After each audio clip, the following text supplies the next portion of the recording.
You are one of the first persons I've met who were actually born in this country as a second generation Korean American.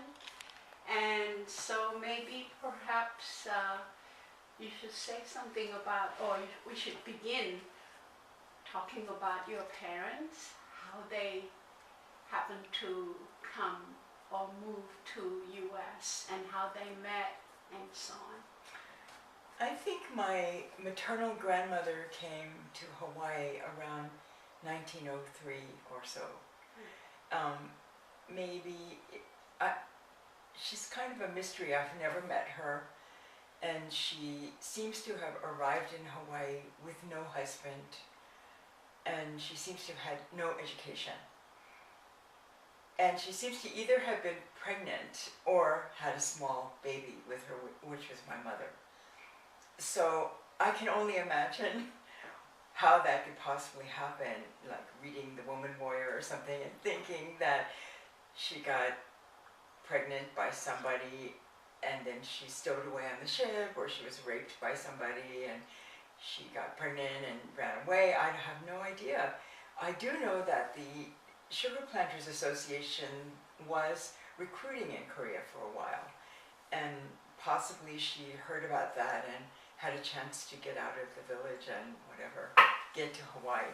So I don't know whether my mother arrived as an infant or was born in Hawaii, and we don't have any record of her birth or anything.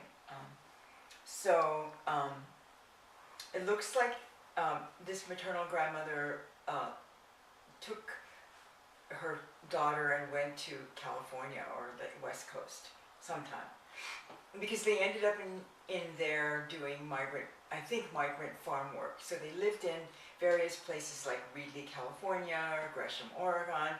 They even lived in Montana. So apparently they, like some other Korean people who did crops, they looks like they followed the crops around in various places. And then somehow this maternal grandmother met a man whom she married, and then so my mother had a stepfather. And the earliest stories I heard about that was that my mother liked to sit in the outhouse for a long time and read the English language newspapers, because they papered the walls and the ceiling with English language newspapers, and she went to elementary school, the public elementary school, so she could read English. And she really liked reading, but there was nothing to read, so she read the newspapers over and over again. And my mother was actually very good in a verbal skill. That is, even though it never paid off, she was the kind of person who could play Scrabble, do crossword puzzles, know how to spell things in her head, and things like that. And somehow my brother's younger daughter inherited that ability, so that when this younger daughter, my younger niece, was only 4 years old, she could actually read college textbooks out loud, even though she didn't understand them. And also my second granddaughter seems to have inherited my mother's whatever that was, and could also read at a very early age, like 3 or 4. My mother was in the mainland United States in the early part of the 20th century. Seems like my dad arrived in 1926 as an international student, because everyone was excluded after 1924. And so after that, from 1924 to 1953, for Koreans anyway, the only way to get in would be to come as a clergy or to come as a student. And my dad seems to have come as a student because he graduated from middle school, high school, and university in Tokyo, and then he arrived in the US to go to graduate school. And he ended up in Chicago. So my mother apparently was married to somebody when she was about 17 or so. I think she wanted to go to high school, but her stepfather didn't want her to continue, so she only went to the 8th grade, and then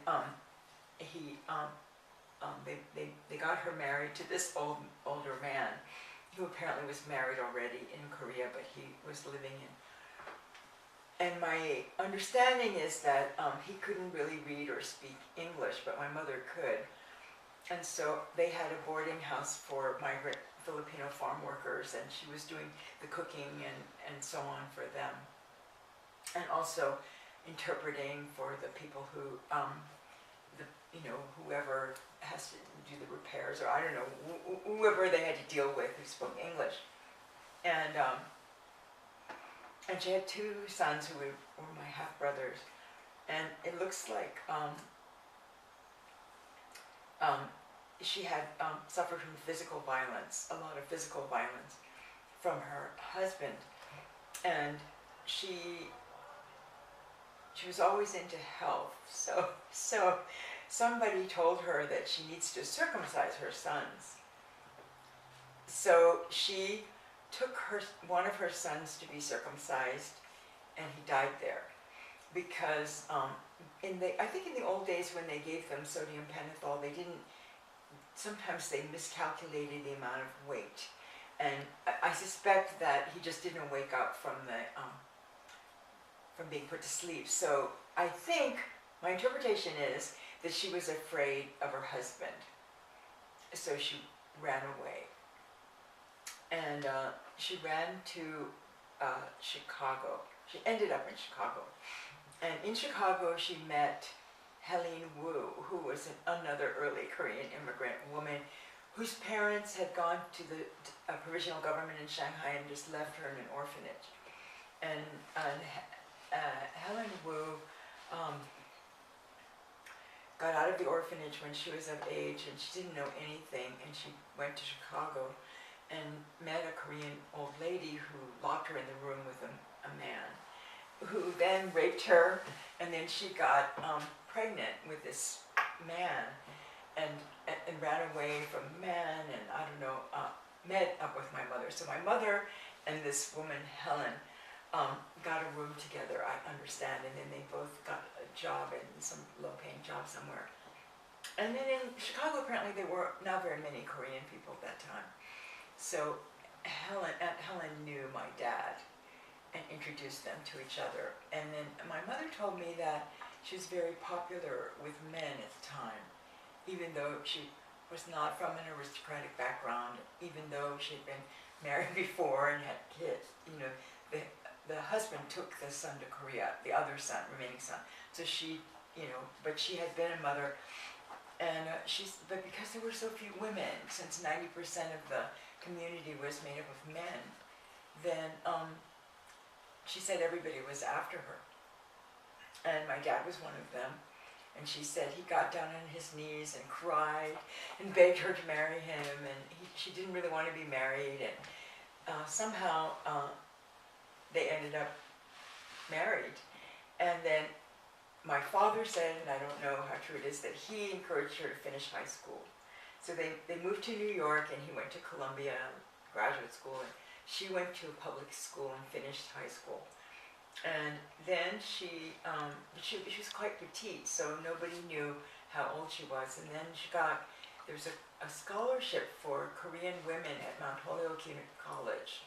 Mount Holyoke College, it seems they had a missionary who had gone to Korea and then liked Korea or something, and then set up this scholarship for Korean women. But of course there are no Korean women to take it, so it just languished there year to year. But she got that scholarship and was able to go to Mount Holyoke for 4 years and graduate. And I even have one of her midterm exams. She had very good grades. And she then applied to graduate school at Cornell, and she got in. But then they didn't really have the money for that, so my dad was in graduate school, and she started writing ghost master's theses for Chinese MBA students at Columbia and NYU. So she would charge $250 for doing the research, the writing, and even typing it up.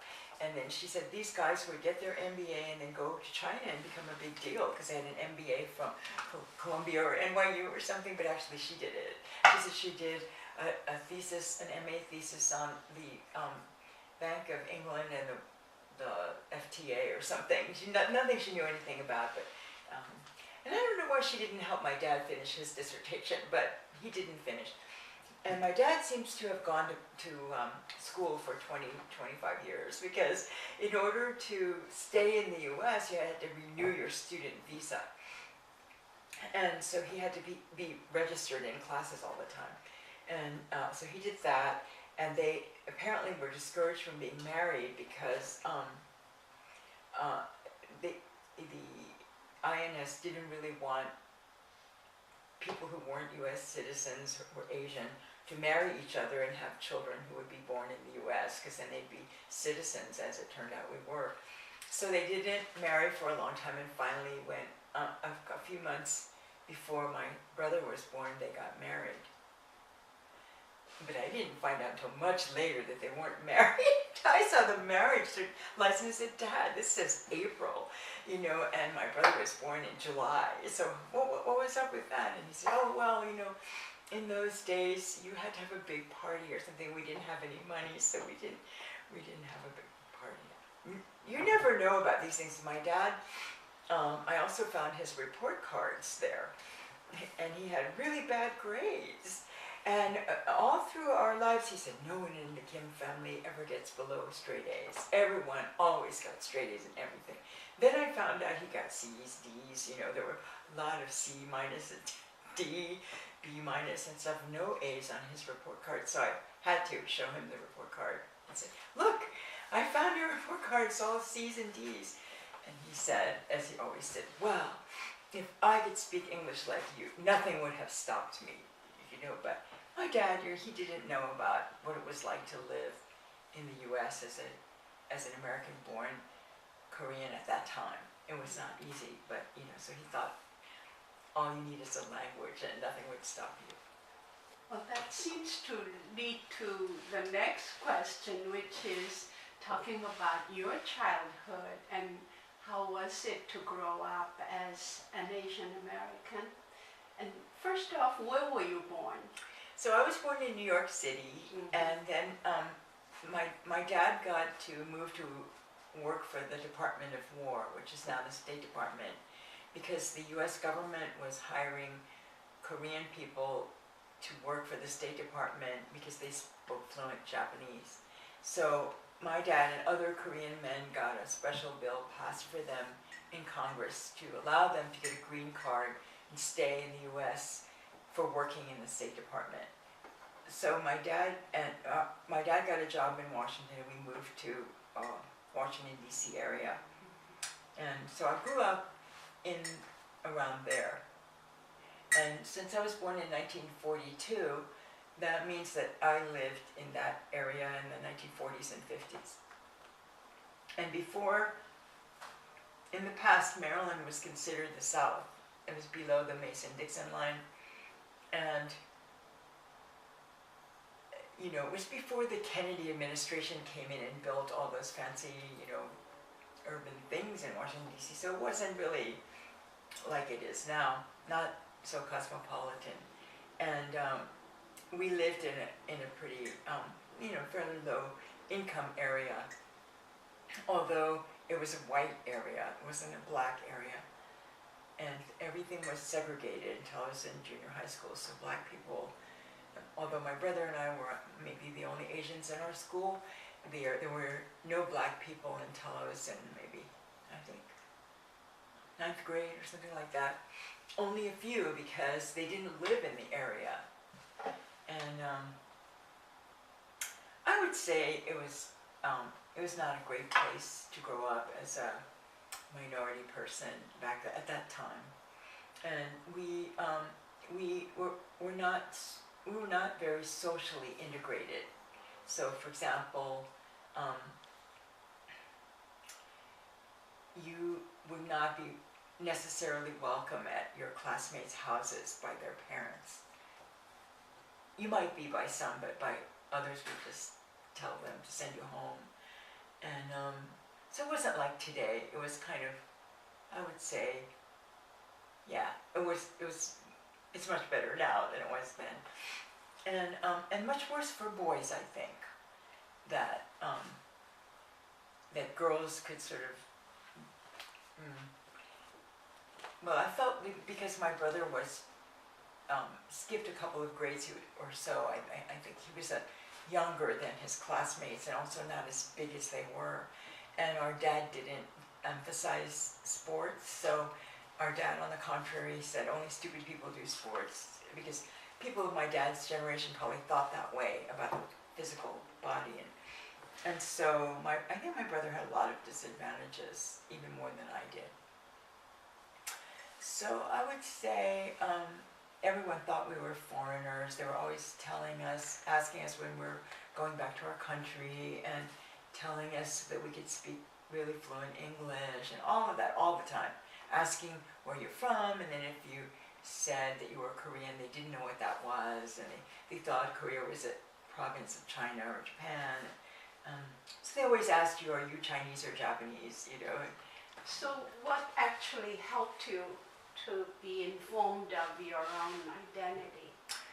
Well, our dad was very patriotic, and so so the world inside our house was the total opposite of the world outside our house. So outside our house, nobody ever heard of Korea, and inside our house, there was nothing but Korea. So my dad was very proud of everything Korean. He was always talking about it, and you know, we had many encyclopedias, just like lots of Korean American families, and the encyclopedia would fall open to K, and then in K it would say Korea, you know, people invented this and that, and he would point these things out all the time. And also there were a lot of people staying in our house all the time. We had a very small house, but we had many refugees and visitors, and all the time, you know, eating and staying over, and sometimes there'd be wall-to-wall beds in our house. You couldn't walk, you had to walk over all the beds. And so I would say our dad was very, like he would say, oh, they called you Chinks and Japs, well, just tell them I'm Korean. And that'll solve the problem, you know, whereas they never heard of Korea, so if you said that, they would just laugh you right out of the room. So we couldn't really get much help from him about how to function in the U.S. society. And our mom was even worse, because when she grew up in the West Coast, people of color, anybody, Mexican, Indian, Black, or Asian, were not allowed to, like, use the movie theater. You have to go in the balcony where the people of color are. Or you couldn't swim in the public swimming pool, except the day before the water is changed. So even Sammy Lee, who won all those gold medals for diving, he really couldn't use the pool. So he had to dive in headfirst into sand, you know. So it was very difficult for my mom when she was growing up, and she had a little bit of an inferiority complex. So my dad was very self-confident, since he grew up in Korea and China and Japan. So people would say, oh, mushy mushy, sayonara, or something, and he would say, oh, you speak Japanese? You know, he would be all excited. Whereas my mom would be really angry, you know, and say, why are you saying that to me? You know, I'm not Japanese. So they had a really different way of feeling about the people around them, but neither one of them gave us much tool to deal with it. Actually, they didn't know what to do, so they didn't advise us about what to do, and there was nobody there to advise anybody about anything. So that was, I would say, that was not that great. And I feel that my brother had a rather noble response to it, which was to not to kowtow to the people who denigrated us, not to value their opinion particularly, and whereas I wanted to be accepted by the people who treated us badly, and so I would like grovel around and try to be accepted, even if it's like a little dog or cat or something, but he didn't. And when I look back on it, I think, oh, that's really the much more, even though lonely and difficult, that's a much more noble response than what I had. And so I was able to get some conditional acceptance, like a dog or a cat, I think. But he did, you know, I mean, really literally, like, they would let me come with them or something, and then they, when they were going and having their fun, they would leave me behind or something. Like, Can you talk taught at Ewha University in the 60s, early 60s was it? 1966 to 67. Oh, okay, so mid-60s. How was that experience? So I went to Korea for the first time in 1962 when I was 20 years old. And that was the first time I met the relatives on my father's side. I don't know any relatives on my mother's side at all. And I always think about how, seeing my father in Japan and Korea was very eye-opening for me because I had seen him in the United States. And in the United States, he's kind of smaller and not fluent in English and not completely smooth in his dealings with people. So I was kind of used to that identity for him. And also, because I grew up in the US, I think I know better what American white people are thinking than my father did. So even as a young person, I could tell when they were looking down on him or they were secretly laughing at him or, things like that. But he didn't know, thank God. He didn't know. But then when I went with him when I was 20 years old, then I saw him operating very well. So he could speak fluently to everybody in those two countries, and he had all the same gestures as everybody else, and it was obvious that people were communicating with him without a problem, and that something was very effective. So he was fitting in very well to those two places. And that was such a shock to me because the person I knew all that time was someone who was very, was clear that didn't fit into that situation. So that was really a great experience for me, actually. And it's the beginning of being able to see the world through a different pair of eyes, And I also, seeing relatives that looked like him was really astounding. Like when I see you and I see your aunt, you look so similar. If I see the film of Diane Bourget with her relatives, they look so similar. And so and she says something about there's a kind of a bodily identification. Well, I could look at my Tagnabaji and look at my dad, and I could notice that they looked so similar. But my dad had a different haircut and different glasses and different clothes. So he looked more American than my Tagnabaji. But I realized that when I was in the US, my dad looked like a total foreigner. But when he was in Korea, he looked a little bit foreign too, because he was had the effect of an American person a little bit. So that was really, the whole thing was just really, really astounding to me, everything. So then I thought, well, I'll go back to Korea and work. I want to go and spend a year. And of course, when I went there in 1962, we were wined and dined. We were taken around in Land Rovers with drivers with white gloves and all of this. And in fact, I remember I have a first cousin who's 2 years older than I am, my Tagnabaji's oldest son. And he was washing his face. So at their house, there was a pump in the courtyard. And he was squatting down with a big metal tin and washing his face.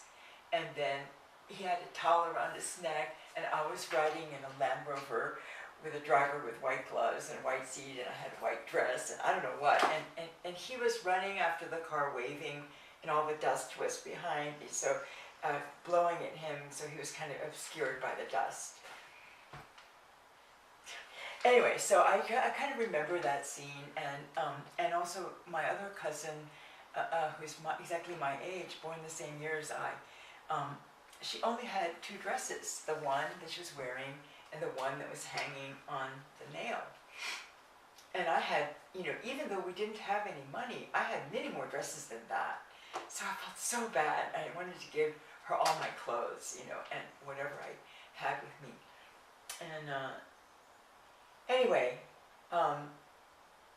I didn't want them to know how much better off I was than they were. And I also was so ignorant that I when I saw South Korea at that time, it's very undeveloped. The mountains were nude, no trees, and most roads were not paved, just dust. And old men were squatting by the side of the road, smoking or something. People were trying to do something, but it was just pathetic. It looked so pathetic.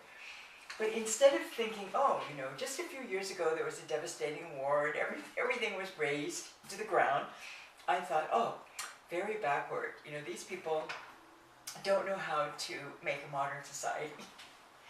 Because I had been raised in America, you know, and in America we thought that America was the best place, and people in America have lots of ingenuity and are very enterprising and can invent everything, whereas especially in Asia they can't invent anything, they just copy yours, and etc. So I sort of, you know, without thinking that it had just been, you know, maybe 10 or 15 years since the Korean War, or less, 9 years or something, I was thinking, oh, hopeless, you know, they're really backward, they can't get it. So now when I look back on it, I realized that I had that kind of attitude, you know, although I sympathized with people who were poor or something, I just thought it was because that's their ineptitude, they were poor because of that.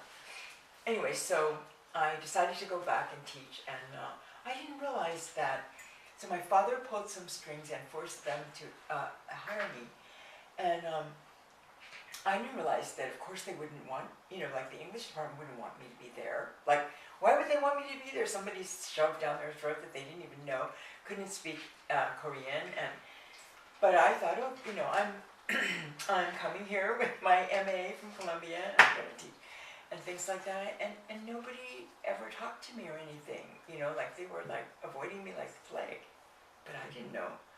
And I mean, I realize now that it was partly because they probably didn't have a say in having me there, but also there were some people teaching there who didn't really speak English fluently, I think. And so they didn't want the students to know that they didn't speak that well, even because they were a professor in the English department. And if they were seeing with me, then I might say something to them, and then they wouldn't be able. So that, you know, it would be like me trying to pretend I speak French, and then there's a French person there. I would avoid that person too, and go around the other way. So everybody, I was kind of like all by myself, you know. And also the other thing is, my dad didn't teach us about what life is like for women. So my mother couldn't teach us that because she didn't live there, but my dad didn't know anything about that, of course, and he didn't know about poor people. He never took the bus. He didn't know, like, I always think of the example of the screen, the pyeongpung. You know, in the pyeongpung, there's some guys sitting in the front playing changi, and then there's some women in the back pounding something with a mortar, or else they're beating the wash in the river or something, and or the guys are having a fan and sitting around in the front of the picture, and the women are in the background doing some labor. And I do remember my dad saying, oh, you know, when I was young, you know, we had a big farm, and my father grew ginseng, insam, and so they would just give it to me like an apple, and I could dip it into honey and eat it after school. And then the first melon of the season, they would bring it home and I would have it. And then if I felt like changing my clothes 3 or 4 times a day, I could just change my clothes 3 or 4 times a day. And then I realized, well, those ladies have to undo the clothes until they're all in pieces, take all the pieces down to the river, wash all the pieces, and then iron all the pieces with the ironing sticks, and then sew all the pieces back together. If he changed his clothes 3 or 4 times a day, they had to do all the more of that. And he would say, well, I would be lying there about to drop off to sleep, and the moon was there, and I would hear the sound of ironing sticks in the background. And then I thought, okay, you know, you're having nice sleep in the moonlight at 2 a.m., and somebody's still working on ironing the clothes. But really, I don't think it occurred to him. So likewise, there were a lot of things that he didn't know, that I didn't know about how it is for women. And I didn't realize that, well, I felt that women were looked down on not just by men, but by everybody, including other women, I think. And I'm sure there were exceptions, but by and large, I would say I felt very strongly that as a woman, it was too bad that people would always say things like, oh, just make sure in the next life I don't get born as a woman, or I would see these big portraits of a boy with no clothes from the waist down so they could see that it's a boy in the photographer's window, but never girls, of course. And many things, there were just many things that were quite stunning, for me, that I hadn't really thought about it or realized it. And of course, our dad didn't tell us that because it didn't matter to him too much. So that was one big realization. And then also living in Korea, I felt about U.S. War in Asia, because they were waging a big war in Vietnam at the time, and many boys my age wanted to go to Vietnam and fight, Korean boys. But whereas most American boys my age didn't want to go to Vietnam and fight at all, the Korean boys were eager to go so that they could get the American military salary instead of the Korean one, which is much more. They could get insurance. If they died, their parents would get money. And they wanted to feel that Korea was better off than Vietnam, just like the U.S. is better off than Korea, then we're better off than Vietnam. So there were many things that I was so surprised by. And while I was there, Lyndon Johnson came to visit Korea, and so did Lady Bird with him. And, people were preparing for months for Lyndon Johnson's visit. They had all this big posters with Lyndon Johnson and Park Jae-hee shaking hands. And they were talking about how they were going to cover up all the slums from Gimpo Airport to downtown so that when Lyndon Johnson rode by, he wouldn't see all that stuff. And they made everybody stay, there were no buses. So when Lyndon Johnson was riding through, everybody's supposed to go out there with these flags and flowers and stuff, throw the flowers and wave the American flags and everything. And for me, that was so difficult because we young people in the U.S. really didn't support Lyndon Johnson. We might have supported the war on poverty, but we didn't support the bombing in Vietnam and the bombing in Cambodia and all that, or whatever they were doing in Indochina. We didn't support it, and he seemed like he was lying all the time, and so it was so strange to me that people in South Korea were so in love with this Lyndon Johnson that we all hated to death. It's kind of like if George Bush went, to some other country, and that was my country, my land of my heritage or something, and everybody was in Jaksarang with that country. It was just so terrible. So that was really educational for me, and also anti-communism was so elementary in South Korea. So as you know, you couldn't. When I was there, they had that 50-year anniversary of the Bolshevik Revolution. It was 1967, so 1917 was the Bolshevik Revolution, and so the Asian edition of Time and Newsweek had a big feature. So in Korea, in the newsstand, they cut out the articles. You can't read about it. And they were always saying, oh, you can't listen to music composed after 1917 in Russia. You can't read this, you can't listen to that. And I thought, that's really elementary. Like, that's just like out of this world. So as a person from the US, I thought it was very strange, and that the anti-communism was like fanaticism, it seemed like. And also my relatives would say all these things about communism, and it occurred to me that they were saying exactly the same. They had not experienced many things they had never directly experienced, but they would tell the same story. Then I realized in their ethics class, they saw a film.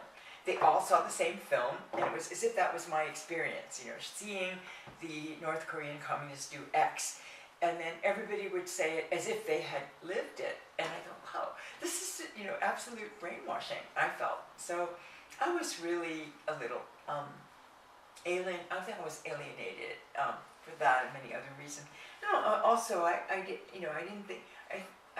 feel very accepted by anybody. I think I wasn't very humble, and I wasn't very nice. I didn't know how to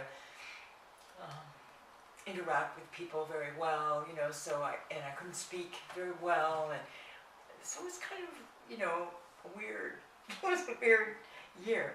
Including the students, the young people? I think the students, I was only a couple of years older than they were, and they would bow as they walked by, which was so astounding to me, and I think they were very polite and respectful and really cute and everything, but I don't think I did a very good job teaching, and I think they must have thought I was a very weird person.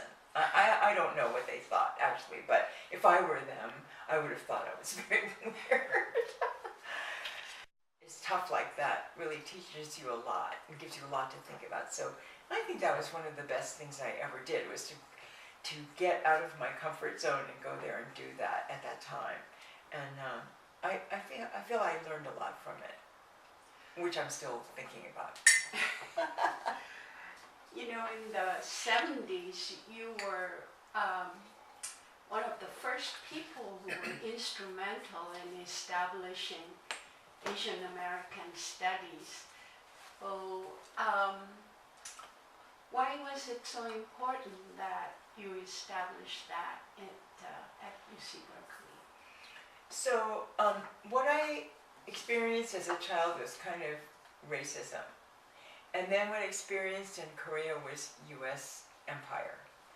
And I never knew what the connection was between U.S. empire and racism. It just seemed like two things. One is domestic, the other is some world affairs or something. But with Asian American studies, I think the people who were trying to establish Asian American studies saw a clear connection between U.S. racism and U.S. empire in other parts of the world. I know it sounds elementary now, but at the time I didn't, I did think that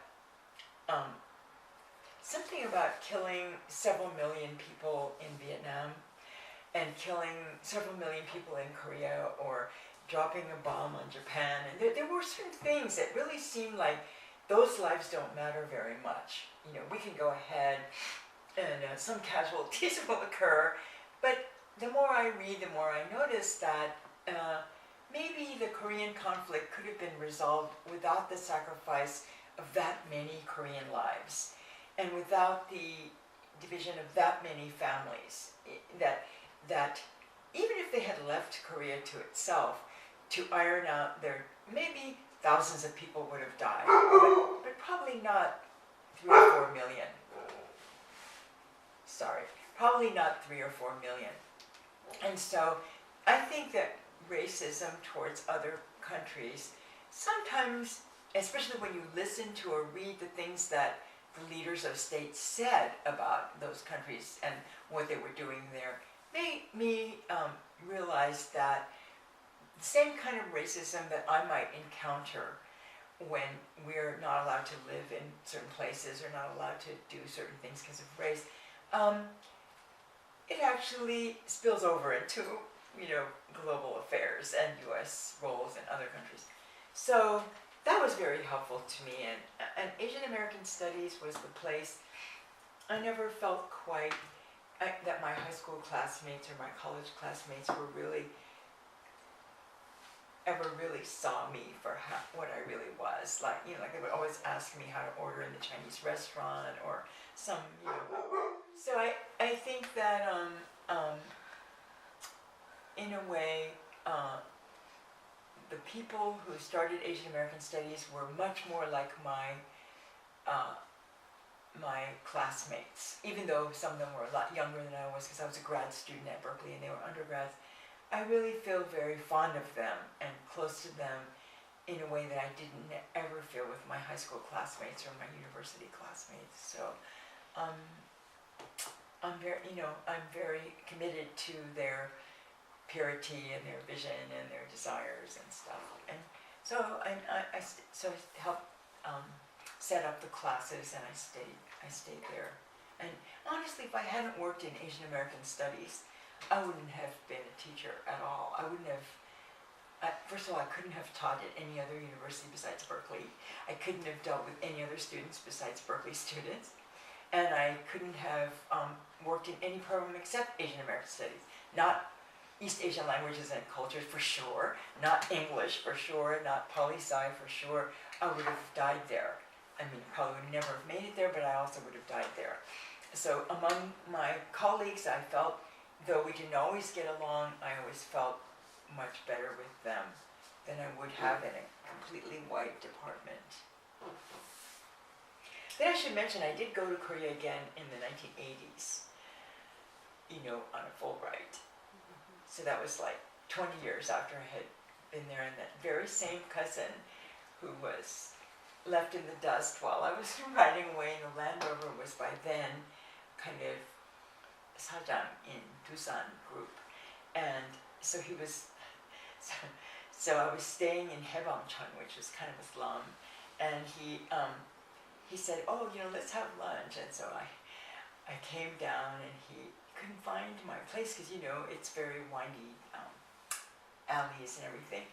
And he was like calling me from his car phone. This driver was driving him. And then after we had lunch at some fancy restaurant, then he drove away. And I was standing there at Haebangchon in the dust while he was driving away. I thought, wow, total reversal. And the cousin who had one dress on the nail and one dress, she asked me when I come back for Christmas to San Francisco, would I buy her some Ferragamo boots and bring them back?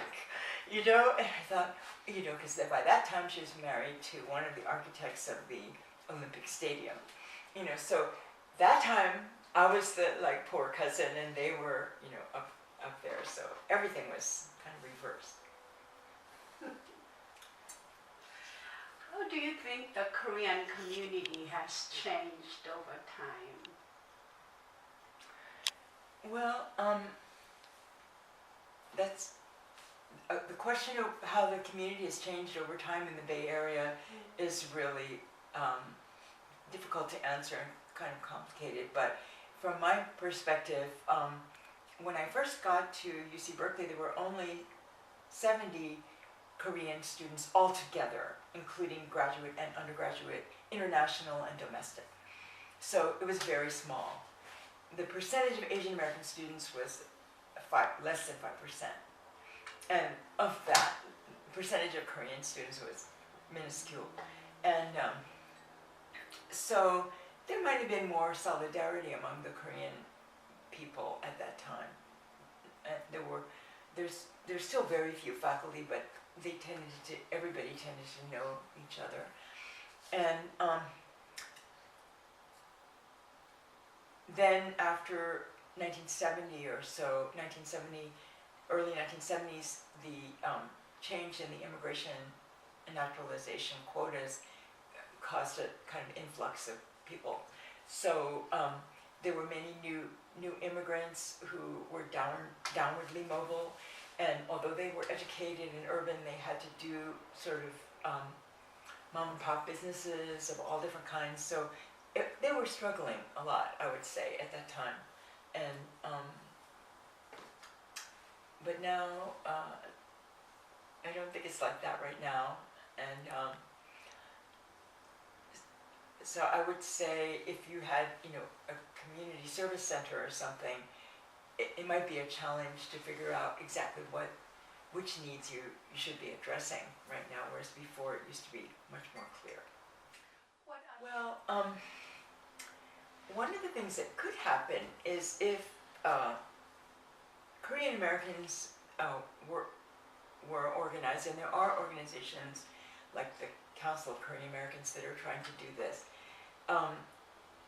can perhaps influence policy of the U.S. toward Korea.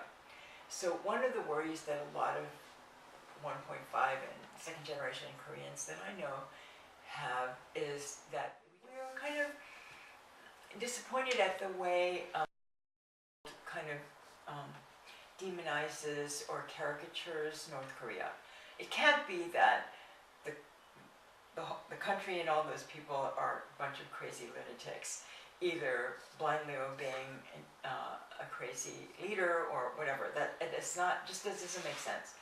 So we would never want that characterization to ever result in people being killed in the same way that lives didn't matter during the Korean War, during the Vietnam War, during the World War II.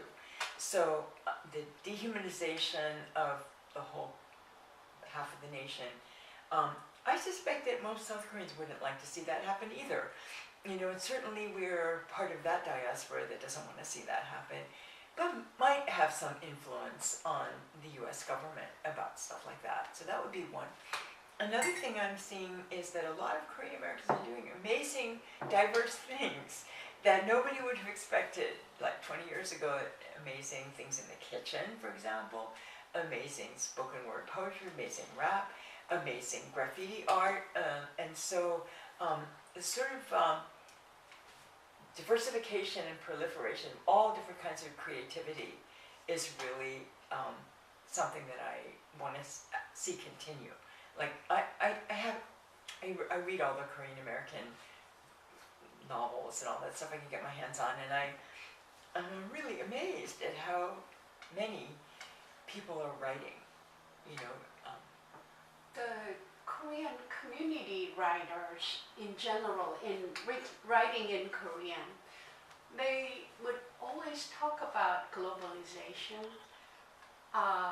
meaning, I think, the global exposure and accessibility. Now, in what way can they actually achieve this? What would be the way to globalizing what they consider as globalization? my understanding is that the state would like to publicize Korean activities to the world so that South Korea would be considered equal to other first world countries. And so they would now put a lot of money into translating things into other languages or subtitling the films in many different languages and so on. And I think that's probably fine. I guess I am kind of not so interested in that myself. I'm kind of, because I live here, I'm interested in a sort of the relationships between, I'm interested in North Korea not being destroyed or threatened, just because, that would be my nationalist interest. But other than that, I would like to see, I'm interested in diaspora communities more than I am in the motherland and the promulgation of motherland culture. You know what I mean? So I would say they're doing the right thing as far as I can see. If their goal is to be recognized as a first world country, they're doing advertising and promotion and all of that, and it seems to be kind of succeeding, I guess. If that's the goal, it looks like they're moving toward it very well.